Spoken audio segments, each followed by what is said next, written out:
আসসালামু আলাইকুম দর্শক, আমন্ত্রণ জানাচ্ছি চ্যানেল আই সংবাদে এবং সঙ্গে আছি আমি মৃত্তিকা মোস্তফা।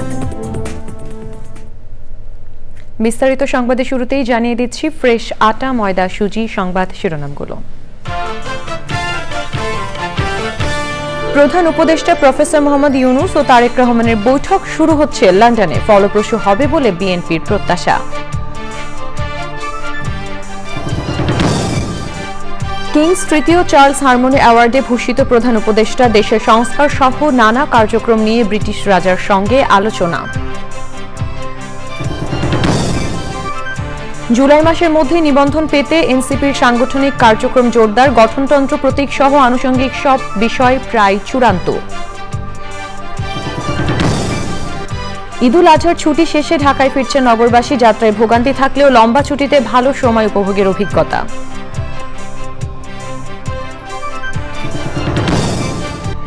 ইসরায়েলের একাধিক বিমান হামলার প্রতিবাদে ইরানের পাল্টা ড্রোন হামলা, আন্তর্জাতিক বিমানবন্দরে ফ্লাইট ওঠানামা বন্ধ।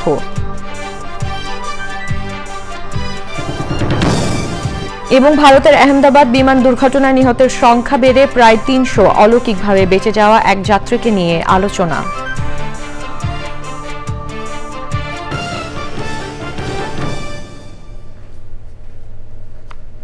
দর্শক, সংবাদ শিরোনামগুলো জানাচ্ছিলাম। এখনকার সংবাদ আয়োজন একই সঙ্গে চ্যানেল আইয়ের ইউটিউব চ্যানেলে এবং চ্যানেল আইয়ের ওটিটি প্ল্যাটফর্ম আই স্ক্রিনে লাইভ স্ট্রিম হচ্ছে। যাচ্ছে বিস্তারিত সংবাদে। প্রধান উপদেষ্টা প্রফেসর মোহাম্মদ ইউনূসের সঙ্গে বিএনপির ভারপ্রাপ্ত চেয়ারম্যান তারেক রহমানের বৈঠক শুরু হচ্ছে লন্ডনে।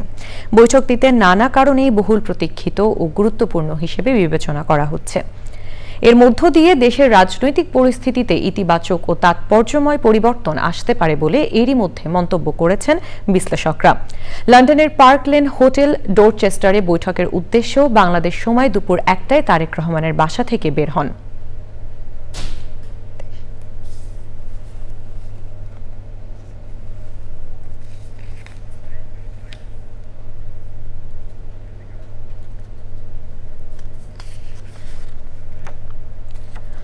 প্রধান উপদেষ্টা অধ্যাপক ডক্টর মোহাম্মদ ইউনূসের সাথে বিএনপির ভারপ্রাপ্ত চেয়ারম্যান তারেক রহমানের বৈঠকের বিষয়ে লন্ডন থেকে যুক্ত হচ্ছেন শাহ এমি হোসেন। যাচ্ছি তার কাছে। এমি, বৈঠকের বিষয়ে বিস্তৃত কি জানতে পেরেছেন সে বিষয়ে আমাদেরকে জানান। এমি, আপনি কি আমাকে শুনতে পাচ্ছেন? আমার মনে হয় এই মুহূর্তে আমাদের সাথে সংযুক্তি বিচ্ছিন্ন হয়ে গেছে। আমরা পরবর্তীতে আবারও যুক্ত হব। লন্ডনে প্রধান উপদেষ্টা অধ্যাপক ডক্টর মোহাম্মদ ইউনূসের সঙ্গে বিএনপির ভারপ্রাপ্ত চেয়ারম্যান তারেক রহমানের বৈঠকটি ফলপ্রসূ হবে বলে আশা করছে বিএনপি। দলের নেতারা বলছেন, আস্থা এবং সম্মানের ওই বৈঠক থেকে নির্বাচনের রোড ম্যাপ আসবে। তারা জানান, বিএনপি চেয়ারপারসন ও সাবেক প্রধানমন্ত্রী বেগম খালেদা জিয়া সুন্দর পরিবেশ বজায় রাখার যে নির্দেশনা দিয়েছেন তা মেনেই এগিয়ে যাচ্ছে বিএনপি। রাহুল রায় জানাচ্ছেন বিস্তারিত। পুরো জাতির চোখ এখন লন্ডনে। সেখানেই বৈঠকে বসছেন প্রধান উপদেষ্টা অধ্যাপক ডক্টর মোহাম্মদ ইউনূস আর বিএনপির ভারপ্রাপ্ত চেয়ারম্যান তারেক রহমান। নানা কর্মসূচিতে বিএনপির মূল দাবি ডিসেম্বরের মধ্যেই নির্বাচন, কিন্তু এপ্রিলের প্রথমার্ধে নির্বাচনের ঘোষণা দেন প্রধান উপদেষ্টা অধ্যাপক ডক্টর মোহাম্মদ ইউনূস। দুই পক্ষের এমন অনড় অবস্থানের মাঝেই এই বৈঠক সুবাতাস বয়ে আনবে বলে আশাবাদী বিএনপি নেতারা। একটা ফলপ্রসূ আলোচনা হবে। এখানে একটা আস্থা, বিশ্বাস, সম্মানের জায়গা জড়িত। সুন্দর তারিখ নির্ধারিত হবে, একটা নতুন রোড ম্যাপ আসবে। একটা রোড ম্যাপ বসানোর মধ্য দিয়ে একটা সঠিক সুন্দর সময় নির্বাচন হবে জাতি সেই প্রত্যাশায়। সুতরাং আমরা এখন থেকে প্রস্তুতি নিচ্ছি মাঠে ময়দানে, সকল রাজনৈতিক দল। আমার মনে হয় এখন থেকে প্রস্তুতি নেওয়া উচিত নির্বাচন কেন্দ্রিক, এবং আমরা নির্বাচনের দিকেই ধাবিত হচ্ছি ইনশাল্লাহ।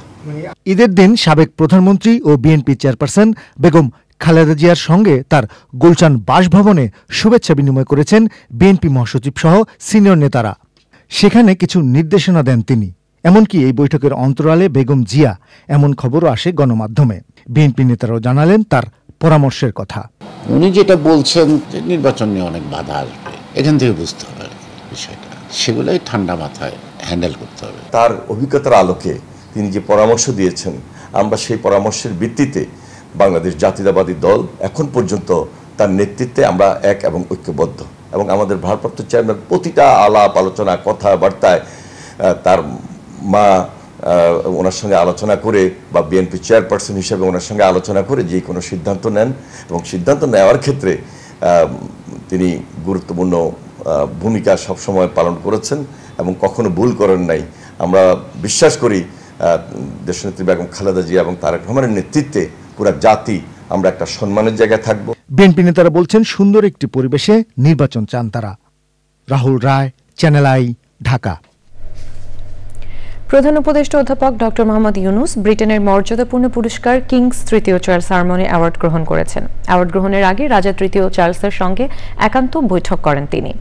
বাংলাদেশের সংস্কার সহ নানা কার্যক্রম চার্লসকে জানান প্রধান উপদেষ্টা। মোস্তফা মল্লিকের রিপোর্ট। অধ্যাপক মোহাম্মদ ইউনূস লন্ডনের বাকিংহাম প্যালেসে পৌঁছলে তাকে স্বাগত জানান রাজা তৃতীয় চার্লস। চার্লসের সঙ্গে একান্ত বৈঠকে অংশ নেন প্রধান উপদেষ্টা। ৩০ মিনিটের এই বৈঠকে বাংলাদেশ ও যুক্তরাজ্যের দ্বিপাক্ষিক নানা বিষয় নিয়ে আলোচনা করেন তারা।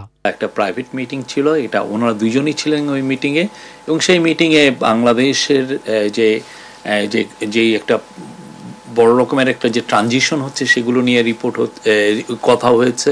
এই ইন্টারিম গভর্নমেন্ট কি রিফর্ম ইনিশিয়েটিভ নিয়েছে সেটা নিয়ে কথা হয়েছে। এই পুরো ট্যুরের এটা ছিল সবচেয়ে আমরা বলবো যে সবচেয়ে important event.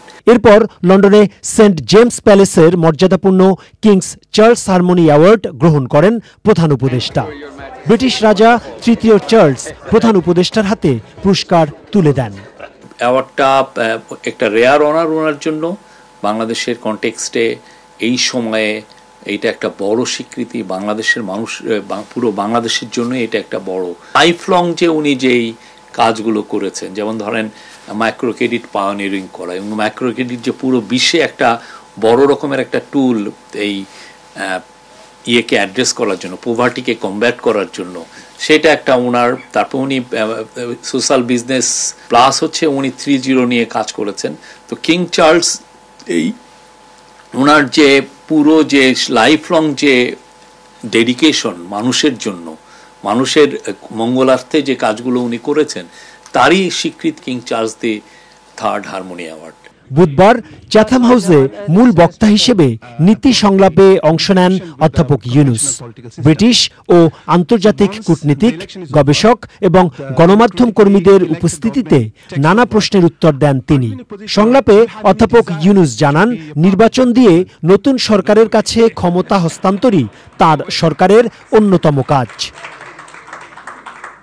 Mostafa Mallik, channel I, Dhaka. জুলাই মাসের মধ্যে নিবন্ধন পেতে সাংগঠনিক কার্যক্রম জোরদার করেছে জাতীয় নাগরিক পার্টি এনসিপি। দলটির আহ্বায়ক নাহিদ ইসলাম জানিয়েছেন 22 জুনের মধ্যেই ইসিতে আবেদন করবেন তারা। দলের অন্য নেতারা জানিয়েছেন গঠনতন্ত্র, প্রতীক ও দলীয় কার্যালয় সহ সকল বিষয় চূড়ান্ত হওয়ার পর্যায়ে রয়েছে। তাফিমুল ইসলামের রিপোর্ট। জুলাই অভ্যুত্থান পরবর্তী গঠিত নির্বাচন কমিশন নতুন রাজনৈতিক দলের নিবন্ধনের জন্য আবেদনের আহ্বান করে, যার সময়সীমা শেষ হচ্ছে 22 জুন। আর এই সময়ের মধ্যে নির্বাচনের শর্ত মেনে আবেদন জমা দিতে চায় এনসিপি।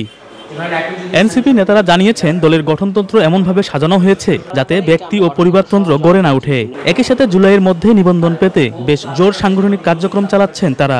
এই মাসে আমরা জমা দিতে চাই নিবন্ধন। এই মাসে জমা দেওয়ার পরে নির্বাচন কমিশন তারা হয়তো ইন্সপেকশন সহ তাদের কিছু ফর্মালিটিস আছে, সেগুলো করতে যতটুকু সময় লাগে আমরা আশা করছি যে আমাদের দিক থেকে কাজ শেষ হয়ে গেলে তারপর নিবন্ধন পেতে আমাদের খুব বেশি বেগ পেতে হবে না, হয়তো 1-1.5 মাস, সর্বোচ্চ 2 মাস এরকম সময় লাগবে। নিজেদের পছন্দ মতো দলীয় প্রতীক পাবেন বলে আশা এনসিপির এই শীর্ষ নেতার। এই প্রতীক দেওয়াটার সম্পূর্ণ এখতিয়ার আসলে নির্বাচন কমিশনে, তাদের যে 5 সদস্যের যে কমিশন আছে তারা অধিকাংশ মতামত চাইলে তারা এটা দিতে পারে। তো আমরা আশা করব তারা যেন এই অভ্যুত্থান পরবর্তী জনগণের যে প্রত্যাশা বা যে চাহিদা সেটার প্রতি তারা শ্রদ্ধাশীল থাকবে। আগামী জাতীয় সংসদ নির্বাচনে অংশ নিয়ে শক্তিশালী প্রতিদ্বন্দ্বিতা গড়ে তুলবেন বলে আশা জাতীয় নাগরিক পার্টির শীর্ষ নেতাদের। তাফিমুল ইসলাম, চ্যানেল আই, ঢাকা। পবিত্র ঈদুল আজহার ছুটি শেষে কর্মস্থল ঢাকায় ফিরতে শুরু করেছে নগরবাসী। ঈদ যাত্রায় কিছুটা ভোগান্তি থাকলেও লম্বা ছুটিতে দারুণ সময় কাটানোর অভিজ্ঞতা জানিয়েছেন তারা। এখন নতুন উদ্যমে কাজে যোগ দিতে চান ঢাকায় ফেরা মানুষজন। সাদি মাহমুদের রিপোর্ট। পরিবার পরিজনের সঙ্গে ঈদুল আজহার ছুটি কাটিয়ে কর্মস্থলে ফিরছেন রাজধানীবাসী। সকাল থেকে রাজধানীর গাবতলী, মহাখালী, যাত্রাবাড়ি, সায়দাবাদ, কমলাপুর ও সদরঘাট ঘুরে ঢাকায় ফেরা মানুষের ভিড় দেখা গেছে। তারা বলছেন, দীর্ঘ ছুটির পর ফিরে নিজ নিজ কর্মস্থলে নতুন উদ্যমে কাজ শুরু করতে চান তারা। একটা ইঞ্জিন নষ্ট হয়ে গেছিল, সে কারণে খুব ভোগান্তি হয়েছে, অনেক দেরিতে আসা পড়ছে। ঈদ কাটায় এখন আবার সুন্দরভাবে এবার কর্মব্যস্ততা আবার ফিরলাম। দেখা যাক এখন শহরটা আবার কি রকম সুন্দর হয়। দেশে যাওয়ার সময় একটু তো ভালোভাবে গেছি, কিন্তু আসার সময় অনেক কষ্ট হয়েছে, জ্যাম, প্রচুর জ্যাম মানুষের। ঈদ ভালোই কাটছে, কিন্তু যাত্রাপথে অনেক ভিড় ছিল আসার টাইমে। যদিও কাঙ্ক্ষিত সিট পাইছি, কিন্তু উঠতে অনেক কষ্ট হয়েছে, অনেক যুদ্ধের পর সিটে পৌঁছাইতে পারছি। যাওয়ার থেকে বেশি কষ্ট আসার সময়। আজকে যেরকম মনে হচ্ছে এরকম ভিড় হয়েছে না, যাওয়ার সময় গেছি আর আমি গেছি। করোনার নতুন ধরনের সংক্রমণ বাড়তে থাকলেও কাউকে স্বাস্থ্য অধিদপ্তরের 11 দফা নির্দেশনা মানতে দেখা যায়নি। যাত্রীদের পড়তে দেখি নাই, কিন্তু আমি পড়ি, আগেও পড়েছি। এটা অভ্যাসে পরিণত করা দরকার, সুতরাং আমি ব্যবহার করছি এবং মনে করি সবাইরই এখন সব জায়গায় মাস্ক পরা দরকার। গতকালকে একটা নিউজ দেখলাম, কিন্তু মাস্ক পরা সবার জন্য ভালো। ইনশাল্লাহ মাস্ক আবার পরবো ইনশাল্লাহ। অন্য সময় তো অনেক জ্যাম জাম হয়, ভাড়াটারা বেশি নেয়, এবার মোটামুটি সব কিছু নিয়ে ভালো ছিল আর কি, তেমন কোনো বিভ্রান্তি হয়নি আর কি। যেহেতু রোববার থেকে অফিস আদালত খুলছে, তাই আগামী 2 দিনও ঢাকায় ফেরা মানুষের চাপ থাকবে। সাদি মাহমুদ, চ্যানেল আই, ঢাকা। লম্বা ছুটির ফাঁদে রাজধানীর কাঁচা বাজার দোকান খুলতে শুরু করেছে, তবে বিক্রেতার তুলনায় ক্রেতার উপস্থিতি খুবই কম। রাজধানী নিউ মার্কেট কাঁচা বাজারের বড় অংশ এখনো বন্ধ। বেশিরভাগ পণ্যের দাম ঈদের আগের মতোই, তবে সামান্য বেড়েছে দেশি পেঁয়াজ সহ কিছু মশলার দাম। চালের দামও সামনে বাড়তে পারে বলে জানালেন একজন বিক্রেতা। দেশি ফল, বিশেষ করে আমের প্রচুর সরবরাহ রয়েছে বাজারে। রিজভি নেওয়াজের রিপোর্টে বিস্তারিত। ঈদের পর প্রথম শুক্রবার, এদিন রাজধানীর নিউ মার্কেট কাঁচা বাজারে চিরচেনা ভিড় ও ক্রেতা বিক্রেতার হাকডাক একেবারে নেই। নিত্যপণ্যের বাজারে সরবরাহ ভালো, বেশিরভাগ পণ্যের দামও একই রকম। পেঁয়াজ, আদা, রসুন এগুলি যেমন ঈদের আগে যেরকম দাম ছিল তার চেয়ে 5 টাকা 10 টাকা কেজিতে বেড়ে গেছে। 40 থেকে 100 টাকার মধ্যে সবজির দাম। বিক্রেতারা বলছেন মাছের দামও তুলনামূলক কম। পটল আর ভেন্ডি আর পেঁপে 40 টাকা কেজি। 40 বেশি দামে টমেটো আর হলো শসা। বেচা কিনি মোটামুটি টুকটাক আল্লাহ রাখছে, তাহলে চলুন কেমনে। মাছের দাম অনেক কম আমাদের এখানে, 350 টাকা কেজি। 4 কেজি ধরি মাছ 350 টাকা কেজি। আবার এই কাতলা আছে মনে করেন 8 কেজি সাইজ 500 টাকা কেজি। মিলে চালের দাম বাড়তে শুরু করেছে জানালেন খুচরো বিক্রেতা। মিনিকের চাল বিক্রি করতেছি আমরা হলো 75 টাকা, আর হলো 28 চাল হলো 60 টাকা। পাইজন চাল বিক্রি করতেছি 60 টাকা, আর হলো নাজির চাল হলো 80 থেকে 85 টাকা। মোটা চাল হলো এখন 55 টাকা, যেটা স্বর্ণাগুটি বলে ওটা 55 টাকা। খবর পাইছি যে চালের দামটা একটু বেশি মেলে, ধানের দাম নাকি বাড়ছে।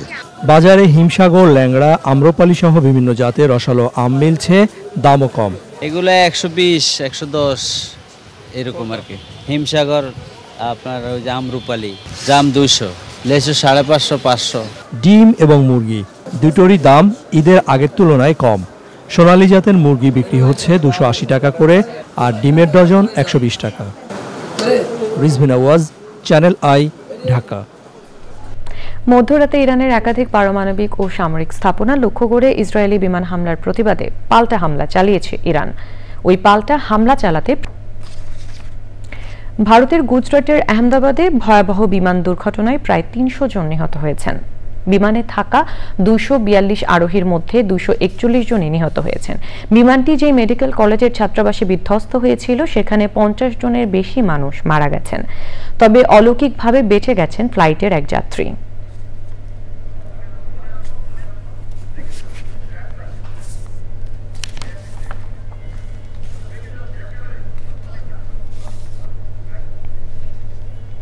দর্শক, এবারে চলে যাচ্ছি বিরতিতে এবং বিরতির পর থাকছে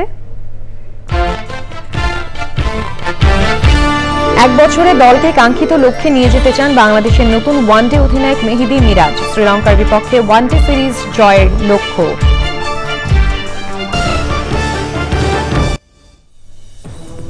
দর্শক, ফিরে এলাম বিরতির পর। প্রধান উপদেষ্টা প্রফেসর মোহাম্মদ ইউনূসের সঙ্গে বিএনপির ভারপ্রাপ্ত চেয়ারম্যান তারেক রহমানের বৈঠক চলছে। বাংলাদেশ সময় শুক্রবার দুপুর 2টায় লন্ডনের পার্ক লেইনে ডরচেস্টার হোটেলে এই বৈঠক শুরু হয়। যুক্তরাজ্য সফররত প্রধান উপদেষ্টা এই হোটেলেই অবস্থান করছেন। বিএনপির ভারপ্রাপ্ত চেয়ারম্যান তারেক রহমানের সঙ্গে দলের স্থায়ী কমিটির সদস্য আমির খসরু মাহমুদ চৌধুরী এবং ভারপ্রাপ্ত চেয়ারম্যানের আন্তর্জাতিক বিষয়ক উপদেষ্টা হুমায়ুন কবির রয়েছেন। বৈঠকটিকে নানা কারণে বহুল প্রতীক্ষিত ও গুরুত্বপূর্ণ হিসেবে বিবেচনা করা হচ্ছে। এর মধ্য দিয়ে দেশের রাজনৈতিক পরিস্থিতিতে ইতিবাচক ও তাৎপর্যময় পরিবর্তন আসতে পারে বলে এরই মধ্যে মন্তব্য করেছেন বিশ্লেষকরা। বৈঠকে যোগ দিতে বাংলাদেশ সময় দুপুর 1টায় তারেক রহমানের বাসা থেকে বের হন। হোটেলের সামনে বিএনপির বিপুল সংখ্যক নেতাকর্মী তারেক রহমানকে স্বাগত জানান।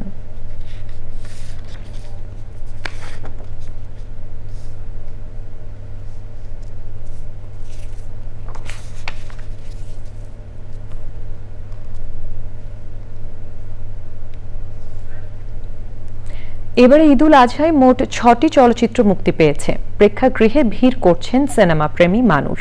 রাজধানীর মহাখালী স্টার সিনেপ্লেক্সে আছেন সুলতানা হিমু, সরাসরি যাচ্ছি তার কাছে।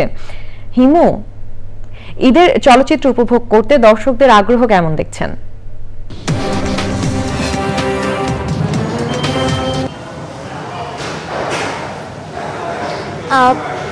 ঈদুল আজহায় যে 6টি চলচ্চিত্র মুক্তি পেয়েছে তার মধ্যে আজ ঈদের 7ম দিন এবং এই কয়েকদিনে এবং আজকের দিনে আমরা হলগুলোতে ঘুরে যেটি দেখতে পেয়েছি সেটি হচ্ছে যে আজকের দিনে শোয়ের সংখ্যা বেড়েছে, কারণ আজ যেহেতু শুক্রবার, তো শুক্রবার উপলক্ষে প্রত্যেকটি সিনেমারই শোয়ের সংখ্যা একটু বেড়েছে এবং মানুষের দেখার পরিমাণও কিন্তু বেড়েছে। একটু আগে একটি শো শুরু হয়েছে এবং এখানে এই সিনেপ্লেক্সের এই পুরো জায়গাটি পুরো দস্তুর দর্শক দিয়ে ভরপুর ছিল।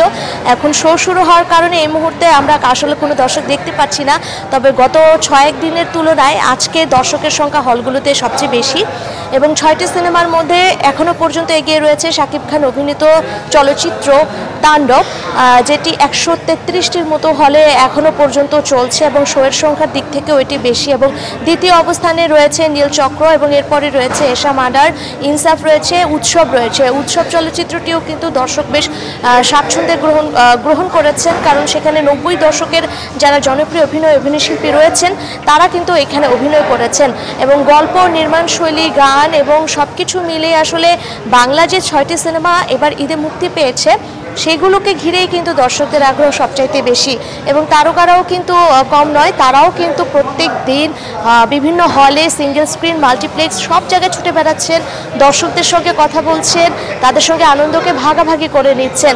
সব কিছু মিলিয়ে নির্মাতাদের প্রত্যাশা আমাদের কাছে তারা জানিয়েছেন যে তারা আসলে চান এভাবেই যেন দর্শকরা হলে আসেন এবং বাংলা সিনেমা দেখেন এবং সেই বিষয়টি মাথায় রেখেই কিন্তু তারা পরবর্তী যে চলচ্চিত্রগুলো সেগুলো কিন্তু নির্মাণ করবেন এবং দর্শকদেরও প্রত্যাশা যে এভাবে চলচ্চিত্র যদি প্রদর্শন হতে থাকে এবং চলতে থাকে তবে বাংলা ইন্ডাস্ট্রি সেই দিন আর বেশি খুব দূরে নয় যখন বাংলা ইন্ডাস্ট্রি আরও দূর এগিয়ে যাবে। ধন্যবাদ হিমু আপনাকে। এবারে নিটুল টাটা কৃষি সংবাদ।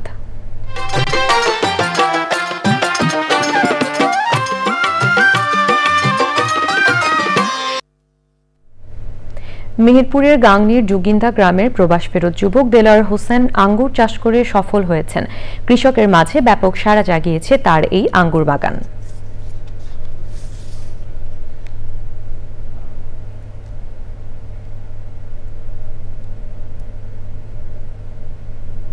এখন দেখবেন প্রকৃতি সংবাদ।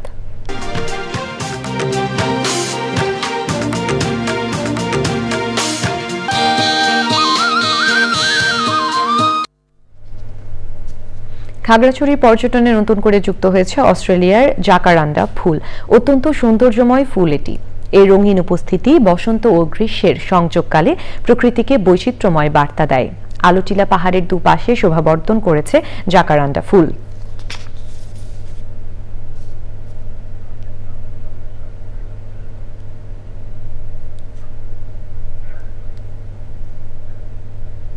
এবারে খেলার খবর।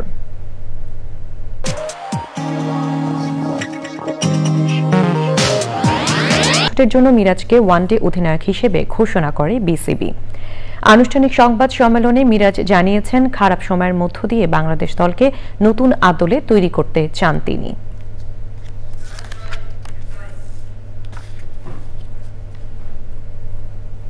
সবশেষে ফ্রেশ আটা, ময়দা, সুজি সংবাদ শিরোনামগুলো জানিয়ে দিচ্ছি আরও একবার। প্রধান উপদেষ্টা প্রফেসর মোহাম্মদ ইউনূস ও তারেক রহমানের বৈঠক শুরু হচ্ছে লন্ডনে, ফলপ্রসূ হবে বলে বিএনপির প্রত্যাশা।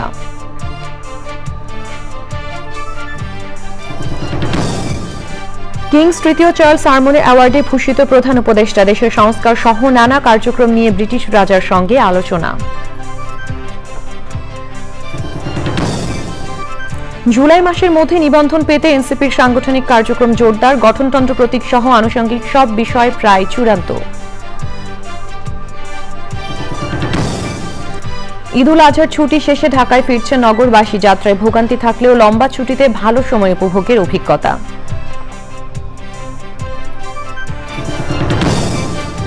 ইসরায়েলের একাধিক বিমান হামলার প্রতিবাদে ইরানের পাল্টা ড্রোন হামলা, আন্তর্জাতিক বিমানবন্দরের ফ্লাইট ওঠানামা বন্ধ।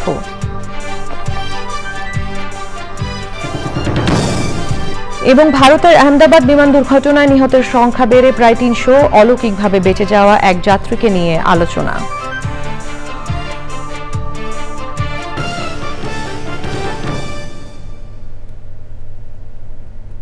চ্যানেলের সর্বশেষ সংবাদ জানতে ভিজিট করুন channelionline.com এবং যুক্ত থাকুন আমাদের সোশ্যাল মিডিয়া প্ল্যাটফর্মগুলোর সাথে। এই ছিল এখনকার সংবাদ, সবাইকে সাথে থাকার জন্য ধন্যবাদ।